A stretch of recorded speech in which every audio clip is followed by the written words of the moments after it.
Chapter 31. Abram and Lot. Genesis 13, 1-18.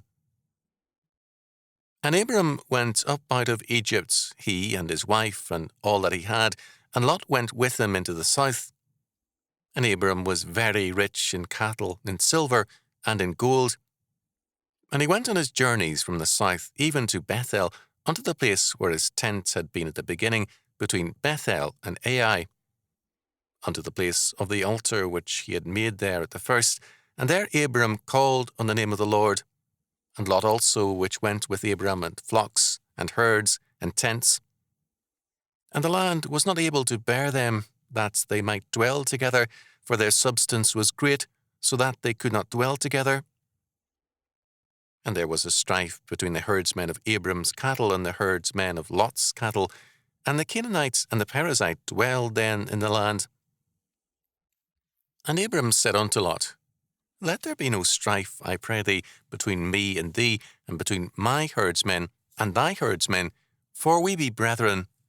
Is not the whole land before thee? Separate thyself, I pray thee, from me.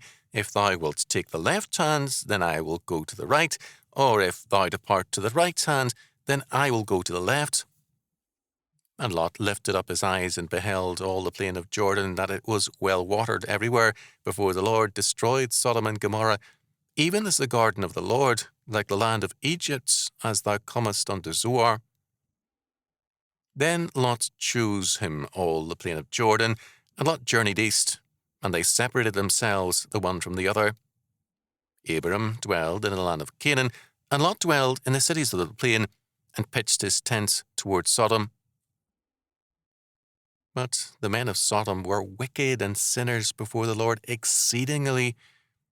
And the Lord said unto Abram, after that Lot was separated from him, Lift up now thine eyes, and look from the place where thou art northward, and southward, and eastward, and westward.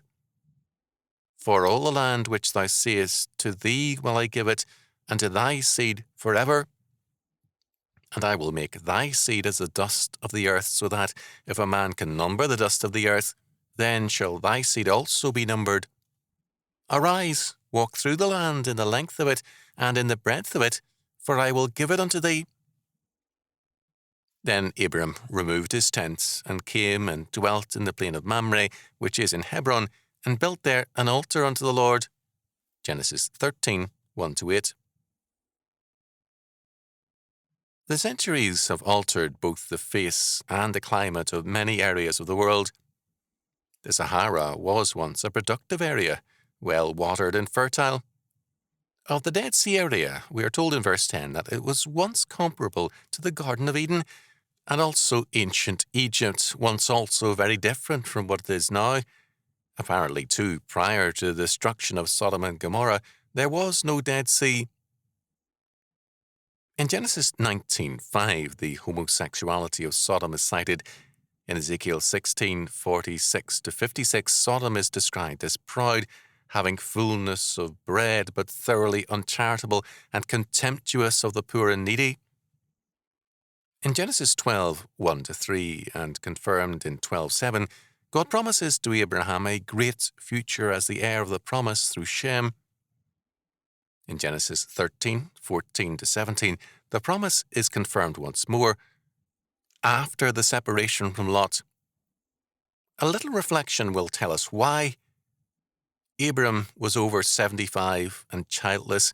He was obviously very fond of Lot, his nephew. No conflict had occurred between them.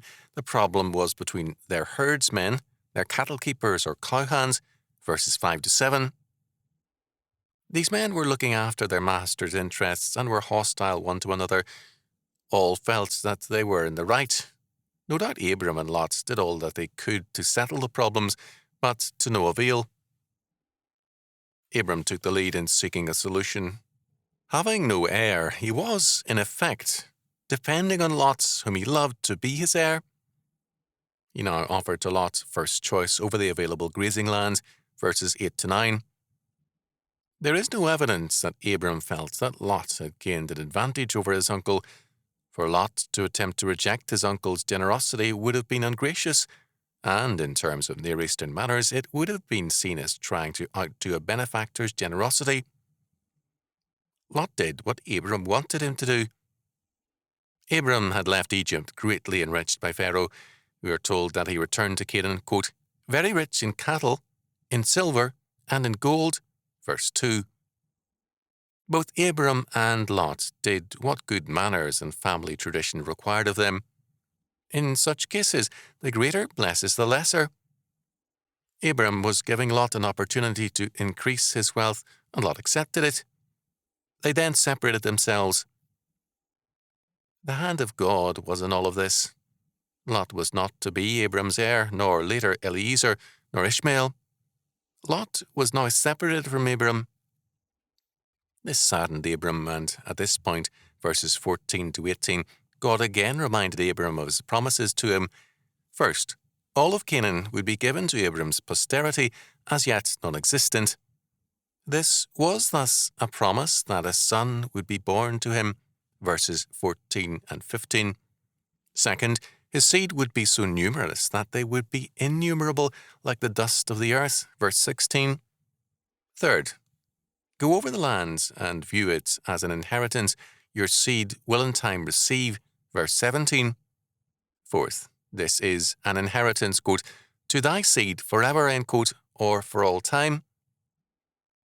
Since Abraham's seed is primarily Jesus Christ, then all who are in him, Galatians 3, 6-8, 16:29, are also Abram's seed, and this promise applies to them. All men and nations shall in time be his, Psalm 82:8, 86:9, etc. Already Abram was, quote, very rich, end quote, or, quote, weighty with possessions, end quote, so that he was a powerful and important man. Harold G. Steigert's translates the word that describes the Sodomites as a wicked people, verse 13, as vicious. John H. Sailhammer made an interesting observation about Abram's offer to Lot, to choose either one area or another. He believes that Abram was, quote, on the verge of giving the promised land to Lot, end quote. This is to assume something impossible, that man can frustrate God's sovereign decree and purpose. That no man can do. Twice in these 18 verses we have reference to altars. The first is to Abram's visit to the place where he had built an altar on first arriving in Canaan. This altar he had built between Bethel and Ai, verse 4. In verse 18, we are told that Abram built an altar at Mamre near Hebron. Abram was a devout man and facing decisions, or because he was grateful, again and again sacrificed to the Lord. Steigers translated the word watered in verse 10 as irrigated or well irrigated or wholly irrigated. If his translation is correct, then this area was probably the first irrigated area of antiquity. This would indicate an area advanced in wealth and in their ability to develop agriculturally and in other ways. The result was pride and arrogance toward God and man. God subjected Abram after his calling to one difficulty after another, to a life of trials. We see the reason why in Hebrews 12, 4-11. Chastening is evidence of fatherly love. To be unchastened is to be a bastard. And too many parents today treat their children as bastards by their ungodly indulgences.